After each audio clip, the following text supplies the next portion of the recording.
Michael, dude, it's such a pleasure to meet you. How are you today? I'm really, really good. Thanks for finding the time. Mate, I appreciate your time because, like, right off the bat, I love this movie. This movie is so good. It's one of my favorites of the year so far. Oh, I'm not thank you just so saying that much. because you're right in front of me. I got to see it. I'm from Brisbane, so I traveled down to Sydney for Sydney Film Fest, and Oh, this was beautiful. like one of the movies that I wanted to see. It was sold out state theater, and it was such a fun experience. And I got to watch it again on the screener over the weekend. Forced my partner, who hates horror films, to watch it, and Oh, we yeah. had a What do they great. think?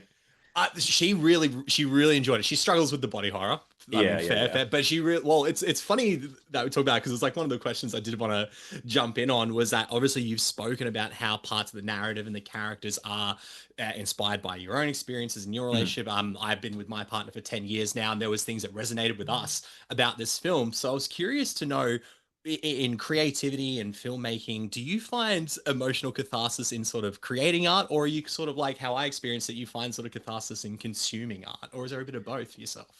A bit of both. I mean, probably more so with consuming art. I mean, what was interesting, what was kind of a point of difference of this project from anything else I've like ever done before, is that there was real sincerity to this, and this Sure, was yeah. really kind of came from. I sort of was resisting it at first and was kind of writing the story with a little more of kind of generic characters, but ultimately I couldn't help. But the more I put my own experience and my own kind of like idiosyncrasies and flaws into the script, the kind of better it became and more specific. Mm. Whilst everything else I'd done before is so like ironic and sarcastic, and there was something really cathartic about actually, knocking on my partner's door at home and being like, "Hey, that argument we had 2 years ago when you called me a piece of shit. Like, what did I call you back? Okay, cool." Kind of like writing that into the script. Like, Sure, sure. it's been wild. It's been strange. Kind of Have you like had, I'm a pretty private person, and now like I've sure. made this thing, and now it's kind of in front of the world to kind of look at like my dirty laundry. But how have you found then people's reactions to it? Because, like I said, a lot of it resonated with me. I'm sure a lot of people have told you there's been parts of these characters of Millie and Tim that have resonated with them. How does that sort of make you feel? I guess as someone who does has so openly put parts of themselves out into this film to have that sort of response and that resonation with it.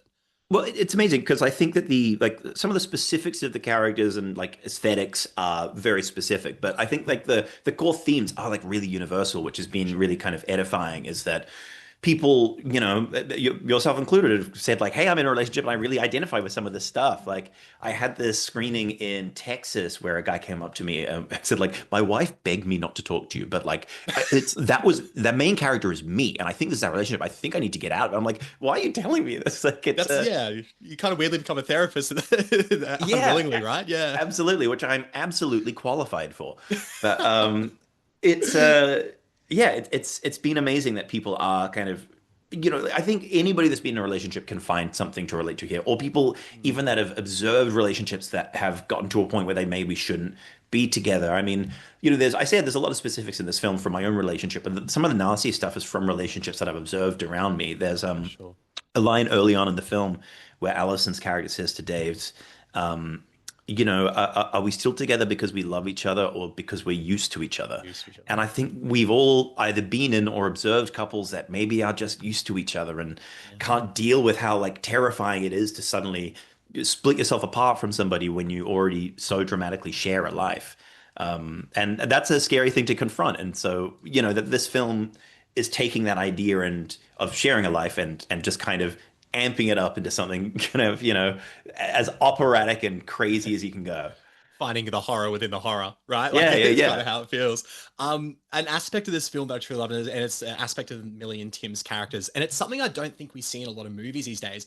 But their characters have just recently taken up smoking, and I love that. I Hmm. don't think we see adults doing adult shit in movies much anymore. And I'm just curious to know what sort of narrative and character decisions there was behind both of them, both taking it up, and sort of how they reveal it to each other in the cave. Was what was the sort of inspiration behind that?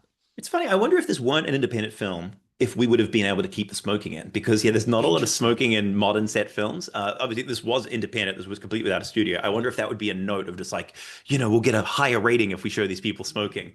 But to me, it felt like yeah, there's a little moment where they reveal that they're kind of secretly smoking behind each other's back, and just that sort of I've never really thought about it, but I wonder if it's a thing that in a way this is about a couple that if they could just peel away the kind of the bullshit in their relationship, they actually might find that they've got more in common than they kind of pretend. And the fact that they're both keeping the same secret about that they're smoking behind the other one's back, I think is it's kind of sweet. It sort of shows that, up to that point we've seen a bit of bickering, but they're actually kind of really compatible. Mm. It comes across, and I think that's the whole, like, obviously the horror is an amazing part of it, but that foundational emotional aspect is the reason I think I gravitated to this film so much as well. There's such a connection you can have with these characters, but Oh, thank I you. do want to talk about the horror as Mhm. well because there is some, in no other way to put it, truly fucked up moments in this film. And as a Hell yeah. as a horror sicko myself, I'm a big fan of it. But I'm curious to know from a filmmaker's point of view how you sort of balance bringing shock and body horror for narrative reasons, but also giving it that sort of horror sicko enjoyment. Are you sort of conscious of making sure there's a balance of both in there? Definitely. Like certainly the jumping off point was making sure that it kind of, narratively made sense and heightened the emotional experience of these characters and the film. But also, I'm a kind of a maximalist as a filmmaker as well. And I also think that one of my like North Stars as like a filmmaker is to create visuals that I've never seen before. Right. And therefore an audience hasn't seen before. And this is a premise you can only do once. This isn't a movie of I'm going to get revenge and shoot people, which there are millions of. This is kind of a one and done concept. And so I was Totally. really, really keen to make sure I got every single bit of juice out of this concept that I could. So, okay, if these characters are kind of drawn to each other to the point where their flesh starts to kind of fuse and stick, like, what are 10 crazy sequences you can do with that, and how can we find the budget to make it all happen? Like, I won't get too spoilery, but there's a scene kind of early on that has to do with hair. Yes. And Oh, like, yes. honestly, you could probably take that scene out and the narrative would still kind of make sense. But Uh, once that came to me, I was like, oh, that's awful. That's disgusting. We gotta put that in the movie. And that was maybe one of my favorite moments on set is when we were shooting that. Because some of the producers had been like, oh, we don't know if we need the scene.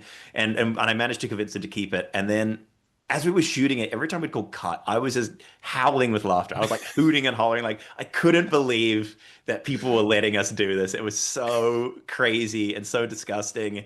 There was one take of that scene where Dave Franco he did a take and he was like doing this kind of retching in the middle of it. And I would be like, cut, like, hey, that was great, but I think the retching's too much. Don't do the retching. And he was like, Shanks, that wasn't acting. I'm actually retching during the scene. And I'm like, oh, okay, well, we'll try not to. Okay, and action.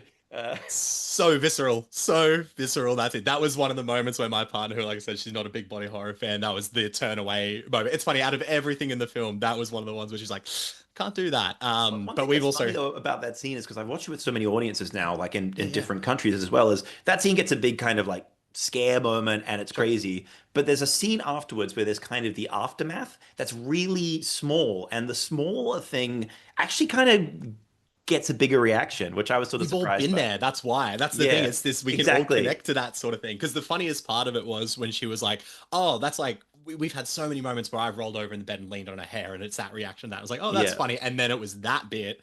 She Hmm. goes, this is disgusting. I was Yeah, like, really perfect. disgusting. But you brought up sort of seeing it with the crowd and sort of the experience of watching a film like this with an audience. Like I said, the sold out state theater with so many people who are so into the movie. I love the speakers in the state theater as well because the It was a sound design great in theater. this incredible theater and the sound design in this film is truly incredible. I'm curious to know sort of the importance of, like you said, it's an independent film, but making sure it gets a theatrical release and people are experiencing this in the theater. What importance does that sort of hold to you as a filmmaker? And do you sort of have a cinematic experience that sticks out to you as one that was formative or iconic that stands out for yourself? Um, the that's a great question. When we made this film, it was an indie film. We didn't have distribution when we made it, and so obviously the goal was always to, have it theatrically produced. But if a streamer wanted to take it as well, like that would also. The goal was just to make the film. The film itself was the goal. But that said, like I always made it with an audience in mind. Like it is a film that's not designed to be in the background whilst you're on your phone. Like it is fun. It is attention grabbing. That's kind of the goal. And maybe that's because my background's sort of in kind of like online or kind of sketch comedy where you can never take anybody's attention for granted. Like I Sure. was just as much as I'm hoping, there's thematic depth and emotional truth in this film. It's also like I want this to be like a fun thrill ride. Like Yes. again, there's a scene kind of halfway through where uh, Allison goes to Allison's character goes to Damon Harriman's character's house, and there's kind of like an emotional little scene. And one of my favorite moments, it's like a small moment. It's interrupted by a crazy crash zoom with like a silly sound effect, I and that's loved just it. me. That's like that was as written, but that's just me Yeah. being like. Oh, this is kind of like a boring scene of people talking. Let's just go like, and just like something really stupid happens, just to like, I don't know. It's not like a jump scare. It's not like No, it's not a jump scare. The reaction from the audience was perfect because everyone started laughing because we realized like, oh my, like we know what's about to follow from yeah, this yeah. reveal, and it was so perfect. It's just perfect timing. That was also a fun moment where like that moment in the film is, we cut these two characters having a conversation, we cut and realize that there's somebody outside. Yeah. And I shot it with this kind of crash zoom, and that was in the first few edits of the film. And the producer said the crash zoom's too crazy, like it's too over the top. Remove it, and we just had like a static version of it. And so then we had a static version of it in the edit for like 90% of the edit, and then like we're about to submit our absolute final edit. I'm like, let's just put the crash zoom back in and see if anybody notices. And we did it, and nobody said anything. It was like yes, kind of like snuck it over the line, and it's So it's it's a worth it. moment that makes me laugh every time.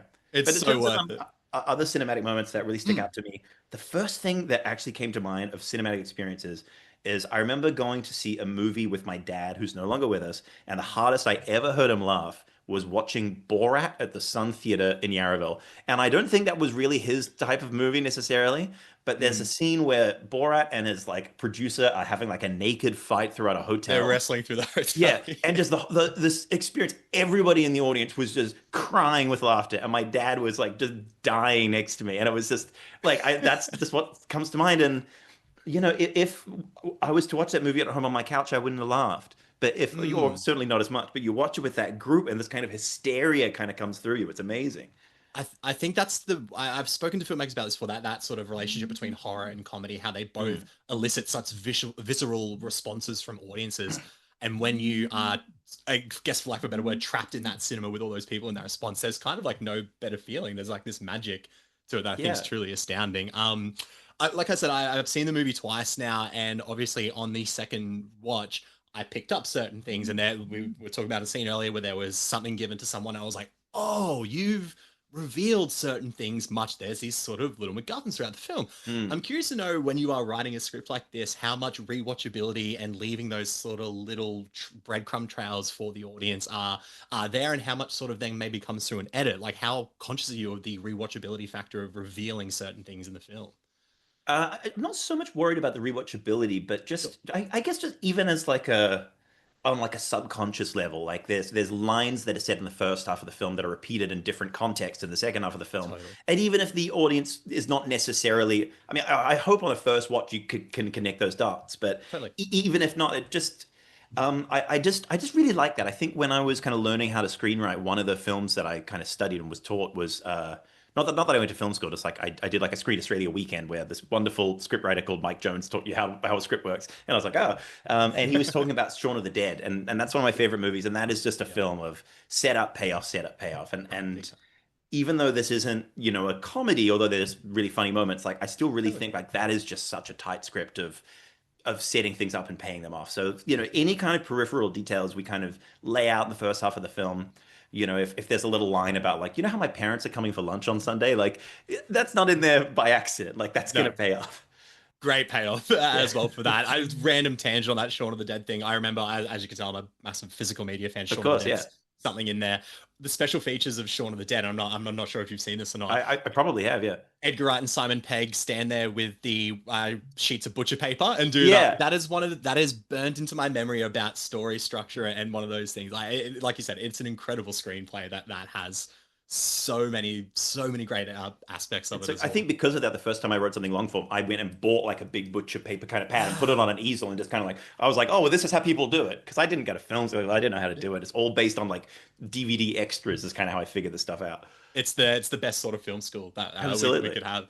I'll close out on this, and I'm so excited to talk about this. Because I said the sound design is so incredible, but Cornell Wilczek's score is phenomenal in this film. He's I amazing. Talk to Me and Bring It Back scores are some of my favorite in the last few years.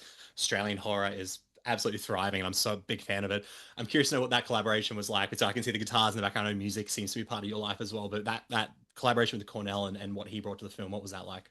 Cornell was amazing. I mean, I think this is the first thing I've ever done where I haven't composed and performed the score myself. Like, because that's usually, we don't really have money normally, and I like that. I always really like doing that. So I was. He was so recommended and his work was fantastic and spoke for itself. But I was like, oh, I've never really worked with a composer before. I wonder what that relationship's going to be like. And it was just a dream. And it was, he was so receptive to kind of all of my kind of ideas, but then brought so much more to it. My kind of first thought was that I kind of gave to him was like, this is about a film about things kind of transforming and people kind of losing their individuality and kind of coming together. So I suggested early on that like I'd love if the main motif would be glissando, which is when pitch moves rather than going like da da da, you go like no. And he Yeah, took that right. and just went with it. So we have like these amazing string sections that start at, we've got some strings starting up top and some strings starting down the bottom, and then they sort of like fold together as they have this tension of being kind of out of tune and then kind of resolving into harmony. Sort of like, and he was great with all my strange references. One of my references was the THX sound logo, because that's Iconic. like a Yeah. big contrary glissando going on there. But also like I've got a big like kind of indie music sort of background, and I'm a Mm. huge fan of that stuff. And every time I bring up like a band of like, oh, I kind of think this could sound a bit like maybe Grizzly Bear, Cornell would be like, oh yeah, I actually recorded those guys once 20 years. Like every single band I brought up, like I kind of slightly ironically have like a Dream Theater shirt, and if you know that band, and he was like, oh yeah, I toured with the drummer of Dream Theater. I was like, Cornell, like he kind of knows everybody in the industry. Like he's got amazing war stories. It was such, as a big music nerd, it was, his talent is immeasurable, but also just like hanging out with him was so much fun. That's incredible. That's amazing. Michael, I'm about to take a wrap here. Thank you so much for your time, man. I could talk to you for hours and Yeah, hours. no, likewise. This is a lot I of fun. love Thank this you so film and much. I hope we get to do it again for what you got coming up next, man. I really Yeah, appreciate your time. please, that'd be great. Thanks, David. Thanks, Michael.